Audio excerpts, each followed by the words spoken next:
Now, if you're a parent, you'll recognise the problem. The teenagers with anxieties about an important exam or maybe pressure to find the right group of friends. Well, now there may be an answer, and it doesn't involve popping any pills. Many schools are trying to bring a sense of calm into the classroom by a new brain training technique. It's called Mindfulness. The method has developed from its roots in Eastern philosophy, and the recent surge in popularity is now being backed by the scientific community. The BBC's Luke Walton has been to a school here in the UK to find out how it all works. Just place your attention in your hands. These pupils are practicing a 7-11, breathing in for a count of 7, out for 11. It's all part of mindfulness, a technique which aims to reduce anxiety about the past or the future and instead heighten awareness of the present. So does it work? I think it's been really useful. Like when you're stressed, it just really helps you focus on what you've got to do. I didn't find it entirely useful, but because I don't have a very big attention span. Research published today examined how hundreds of teenagers coped with the exam season after being on a mindfulness course. It found their confidence was higher than other children, their rates of stress and depression lower. I think the reason why mindfulness is so important is because it's a training in attention, and the attention of teenagers now is pulled in so many directions simultaneously by their phones, by Twitter, by Facebook, by computers, by TV, by YouTube. Currently, only a few dozen schools in the UK practice mindfulness, but the number is increasing. Luke Walton, BBC News. Interesting. Well, with me via webcam is Kevin Hawkins, who uses mindfulness techniques in the classroom at the International School in Prague. And here in the studio is Gen Kelsang Sangya from the London's Dorjang Buddhist Centre. I hope I've got that pronunciation right. And of course, Professor Catherine Weir from Exeter University, who carried out the study into mindfulness in schools. Well, thank you all for being with me. Can I start with you, Catherine? We saw those pictures, the children lying down, it's sort of like meditation and so on. In a way, quite a familiar sight. In scientific terms, what's actually going on in these kids' minds? Well, what's happening in these kids' minds is that their brains are being reshaped by the little practices that they're doing. The parts of the brain that respond to anxiety and stress are getting smaller, and the parts of the brain that lead you to feel calmer, to manage your impulses, to feel kinder towards yourself and to other people are actually growing and reshaping. And was I right and fair to say at the beginning, I don't know if you heard me, that what's going on is something that might otherwise be dealt with by popping a pill? Absolutely, yes. So it is as stark as that? It can be, yes. Certainly things like soothing yourself, feeling better about stress and so on, are things that most of us try to cope with in ways that feel good at the time, but are actually in the long run self-destructive. And teenagers are very prone to doing that. I'm going to come to you in a second, but let's go over to Prague now and Kevin Hawkins. Just tell me, in your experience, we heard you carry this out in your school, you encourage the teenagers to do it. Does it work? I mean, we saw one example here in the UK. Does it work for you? Well, it works for me personally, yeah, that's kind of why I got interested. But for teenagers, yeah, we've been teaching it here for 3 years to children in Prague.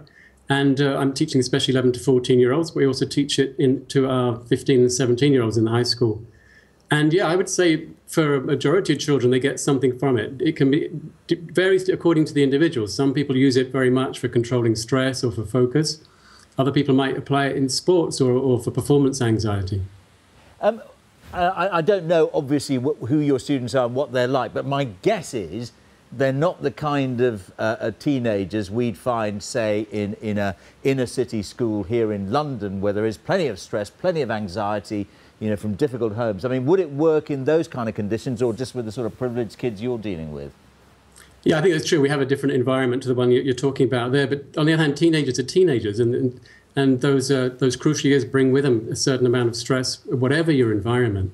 So I think the kind of skills that we're giving kids here gives them a kind of toolbox, toolkit that they can pull on. And I would think, yes, very much so, children in any area would benefit from this kind of training. The ability to anchor yourself, to calm yourself, to know a little bit more about how your mind works, so that when problems do arise, you get a chance to really draw from that toolkit and apply the things that you've learned.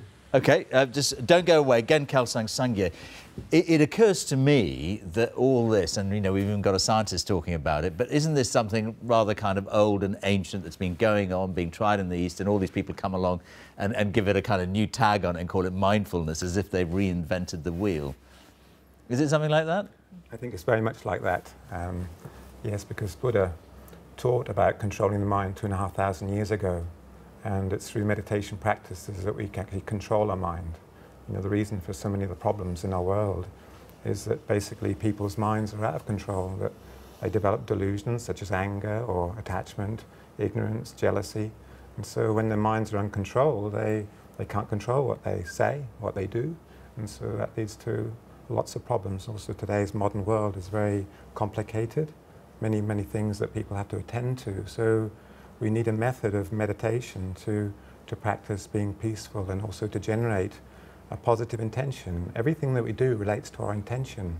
So we can be mindful, but we need to be mindful of the correct things. If we're mindful of remembering a grudge against somebody, that's no benefit. Now, for you, it's very much a part of your religion. You're Buddhist.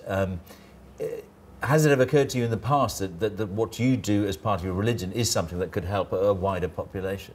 I think basically everyone needs to meditate, because we all need the opportunity to develop clarity and peace within our mind. We'll actually only really generate happiness in our mind if our mind is peaceful.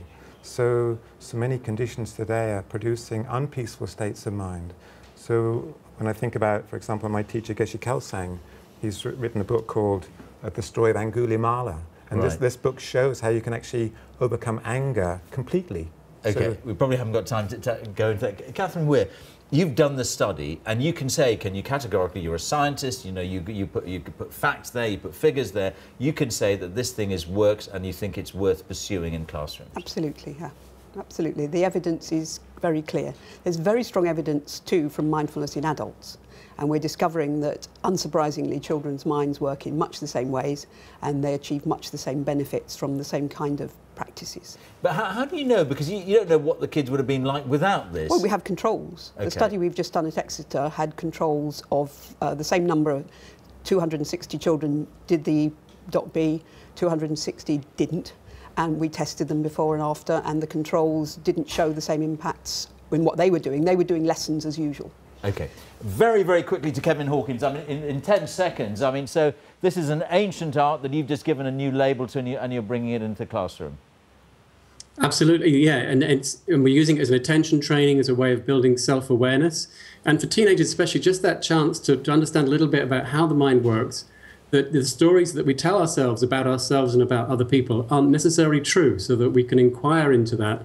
And just, you know, it's just a healthy skepticism about our thought processes that can actually, as you're growing through the teenage years, can be very valuable in the way that you view the world, view yourself. And just as a matter of interest, have the parents bought into it, or some of them think, oh, you're bringing in sort of hippie stuff into the classroom?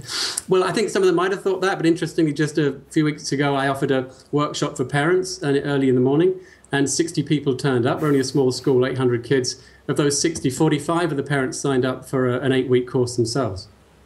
OK, Kevin Hawkins, I think we're going to leave you there, but thank you very much for being part of the discussion on GMT. Very quickly, it must bring you some satisfaction to see young people trying out this technique. I think it's wonderful, because the potential of young people. I was in a primary school, Kidbrook Park Primary School last week, and being with the 8, 9-year-olds, 9, 10-year-olds, it was a complete joy. They got such a lot of potential in their minds, and it's beautiful to see what they do know about, for example, love and compassion and patience. It's beautiful. So that I think this will really help them.